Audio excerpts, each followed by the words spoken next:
ಹೇಳಿ ಅಮ್ಮ, 50ನೇ ವರ್ಷದ ಹುಟ್ಟುಹಬ್ಬ.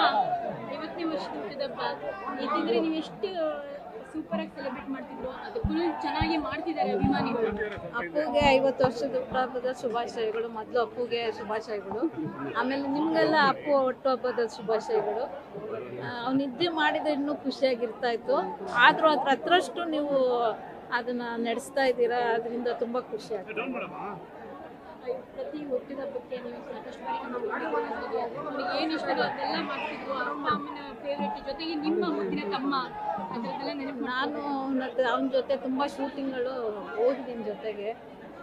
ಮತ್ತು ಇದ್ರದ್ದು ವಸಂತ ಗೀತ ಜಾಸ್ತಿ, ಮತ್ತು ಭಾಗ್ಯವಂತ, ಇದೆಲ್ಲ ನನ್ನ ಜೊತೆ ಹೋಗ್ತಾ ಇದ್ದೆ. ಅವನು ಸಣ್ಣವನಿದ್ದಾಗ ಅವ್ನು ಶೂಟಿಂಗ್ ಹೋಗಿ ಮುಂಚೆ ಅವನಿಗೆ ಸ್ನಾನ ಮಾಡಿಸಿ ರೆಡಿ ಮಾಡಿ ಕಳಿಸ್ತಾ ಇದ್ವಿ ಯಾವಾಗಲೂ. ಫೇವ್ರೇಟ್ ಕೇಸರಿ ಬಾತ್ ಮೈನು ಮಾಡ್ಕೊಂಡು ಬಂದಿದ್ರಿ. ಅದು ಅಪ್ಪಾಜಿಗೆ ಮಾಡೋದು ತುಂಬ ಇಷ್ಟ. ಎಲ್ಲ ಅವನಿಗೂ ಮಾಡ್ಕೊಂಬಂದು ಕೊಡ್ತಿದ್ವಿ. ಅವನ ಬರ್ತ್ಡೇಗೂ ಯಾವಾಗಲೂ ಮಾಡ್ಕೊಂಬಂದು. ನೀವು ಏನ್ ಗಿಫ್ಟ್ ಕೊಡ್ತಾ ಇದ್ರಿ, ನಿಮ್ಗೆ ನೆನಪಿದ್ಯಾ? ಅಯ್ಯೋ, ಅವನೇ ನಮಗೆ ಕೊಡ್ತಿದ್ದೆ, ನಾವು ಅವನು ಕೊಡ್ತಾ ಇದ್ದ ಗಿಫ್ಟ್. ಅವನ್ನೆಲ್ಲ ಚಿಕ್ಕದೆಲ್ಲ ಗಿಫ್ಟ್ ಇಷ್ಟಪಡಲ್ಲ, ಅವ್ನು ದೊಡ್ಡದಾಗಿ ಕೊಡಬೇಕು. ಅದಕ್ಕೆ ಅವ್ನಿಗೆ ಏನು ಇಷ್ಟ ಅಂತ ಅವನಿಗೆ ಗೊತ್ತು, ನಾವೇನು ಕೊಡೋಕ್ಕಾಗ್ತಿರ್ಲಿಲ್ಲ.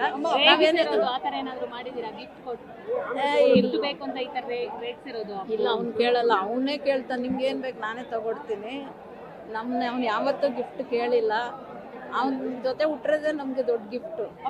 ರಿಲೀಸ್ ಆಯ್ತು, ಸೊ ನೀವು ನೋಡಿದ್ರ ಸಿನಿಮಾನ? ನಾನು ನೋಡಿಲ್ಲ, ಮೊಮ್ಮಗು ಇತ್ತು, ಅದರಿಂದ ಹೋಗಿಲ್ಲ. ನನ್ನ ಮೊಮ್ಮಗ ಬೆಳಗಾಮಿಂದ ಬಂದಿದ್ದ, ಅದಕ್ಕೋಸ್ಕರ ರಿಲೀಸ್ಗೋಸ್ಕರ ಬಂದಿದ್ದ. ಮತ್ತು ಅವನು ಅಪ್ಪು ಅವರು ಒಂದು ಹಾಡನ್ನು, ಅಪ್ಪು ಪಿಕ್ಚರ್ದು ಒಂದು ಹಾಡನ್ನು ಅವನು ಇದರಲ್ಲಿ ಇನ್ಸ್ಟಾಗ್ರಾಮಲ್ಲಿ ರಿಲೀಸ್ ಮಾಡಿದ್ದಾನೆ. ಎಲ್ಲರೂ ನೋಡಿ ಖುಷಿ ಪಡಿ ಅವ್ನಿಗೆ ಆಶೀರ್ವಾದ ಮಾಡಿ. ಅಂದ್ರೆ ಅಪ್ಪು ತುಂಬಾ ಇಷ್ಟಪಡ್ತಿದ್ದು ಬರ್ಡೇಗೆ ಪ್ರತಿ ಟೈಮ್ ಏನ್ ಕೇಳ್ತಾ ಇದ್ರು ಮಾಡ್ಕೊಡಿ, ಯಾಕಂದ್ರೆ ನೀವು ಜಾಸ್ತಿ ಅವ್ರಿಗೆ ಬೇಕಾಗಿರೋ ಅದು ಸ್ವೀಟೇ ಮಾಡ್ಕೊಂಡ್ಬರ್ತಾ ಇದ್ದಿದ್ದು. ಮೈದಾ ಸ್ವೀಟು ಅಪ್ಪಾಜಿಗೂ ಇಷ್ಟ, ನಮ್ಮ ಮನೇಲಿ ಎಲ್ಲರಿಗೂ ಇಷ್ಟ ಸ್ವೀಟ್ ಅಂದರೆ. ಇವಾಗಲೂ ಅಷ್ಟೇ, ಪ್ರತಿ ಹುಟ್ಟುಹಬ್ಬಕ್ಕೂ ಅವನಿಗೆ ವರ್ಷದ ಪೂಜೆಗೆ ಯಾವಾಗಲೂ ಮಾಡ್ಕೊಂಬರ್ತೀನಿ. ಅಪ್ಪಾಜಿಗೂ, ಅಮ್ಮನಿಗೆ, ನಮ್ಮ ಬ್ರದರ್ಸ್ಗೆ ಎಲ್ಲರಿಗೂ ಇಷ್ಟ. ನಮ್ಮ ಯಜಮಾನ್ರು, ನಮ್ಮ ಮಕ್ಕಳಿಗೆ, ಮೊಮ್ಮಕ್ಕಳಿಗೆ ಎಲ್ಲರಿಗೂ ಇಷ್ಟ ಆ ಸ್ವೀಟ್ ಅಂದರೆ. ನೀವು ಮಾಡೋ ಚಿತ್ರಾನ್ನ ತುಂಬ ಇಷ್ಟ ಆಗಿತ್ತು. ಹೌದು, ಮಸಾಲೆ ಚಿತ್ರಾನ್ನ ಅಂದರೆ ಅವ್ನಿಗೆ ತುಂಬ ಇಷ್ಟ. ನಾವು ಚೆನ್ನೈಲಿದ್ದಾಗ ಜಾಸ್ತಿ ಮಾಡ್ತಾ ಇದ್ವಿ. ಆವಾಗ ಒಂದು ದಿವಸ ಈ ಕರೋನಾ ಬಂದ ಟೈಮಲ್ಲಿ ಫ್ರೀ ಆಗಿರ್ತಿದ್ನಲ್ಲ, ಫೋನ್ ಮಾಡಿ ಕೇಳ್ದ ಹೆಂಗೆ ಮಾಡೋದು, ನನಗೆ ರೆಸಿಪಿ ಕೊಡು ಅಂತ.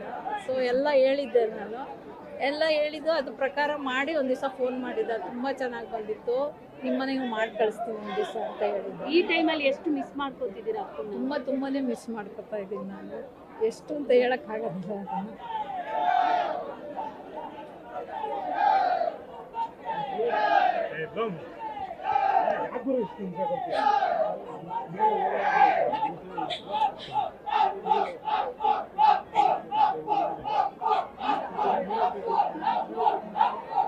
ಹುಟ್ಟಾಗಿಂದ ಎತ್ತು ಬೆಳೆಸಿದೀವಿ. ಇವಾಗ 50 ವರ್ಷಕ್ಕೆ ಅವನಿಲ್ಲ ಅಂದ್ರೆ ನಮ್ಗೆ ತುಂಬಾನೇ ಬೇಜಾರು. ನೀವೆಲ್ಲ ಅಷ್ಟು ಸಂತೋಷದಿಂದ ಆಚರಿಸ್ತಾ ಇದ್ದೀರಾ, ಅದನ್ನ ನೆನೆಸ್ಕೊಂಡ್ರೆ ನಮ್ಗೆ ತುಂಬ ಖುಷಿಯಾಗಿದೆ. ನಮಗಿಂತ ನಿಮ್ಮ ಪ್ರೀತಿನೇ ಜಾಸ್ತಿ ನನಗನ್ಸುತ್ತೆ.